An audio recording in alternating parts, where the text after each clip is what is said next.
ګرانو کتونکو السلام علیکم. زه محمد سلمان همدرد د حق غږ پښتو چینل خبري لنډیز کې ستاسو کوربه او ستاسو په امر اړوند د مهمو خبرونو لنډیز. اشرف غني د ترکیې د بهرنیو چارو وزیر له مولد چاوش اوغلو سره لیدلي د سولې په روسیې او ترکیې غونډې جوړېدو د تیاریو په اړه خبرې کړې دي. ډاکټر نعیم وردګ وایي د توحید تړون ماتول به ستونزې راولاړې کړي. په قطر کې د طالبانو د سیاسي دفتر ویان ډاکټر نعیم وردګ وویل د بهرنیو ځواکونو د وتلو خبره په توافقنامه کې نهایي شوې ده.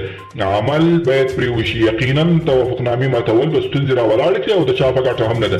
د واشنګټن پوسټ او ایشا فاونډیشن سروې وایي 83% افغانان د طالبانو سره د سولې ملاتړ کوي. د اکثریت افغانان انتخابات د ښځو حقوق او غښتلي اسلامي قوانین غواړي. اکثریت افغانان د امریکا د سولې د پلان ملاتړ کوي حتی که طالبان په آینده حکومت کې حاکمه ونډه هم ولري. او د اسیا زړه استانبول غونډه ولسمشر غني د سولې بهیر په 3 پړاوونو پورې محدود کړ.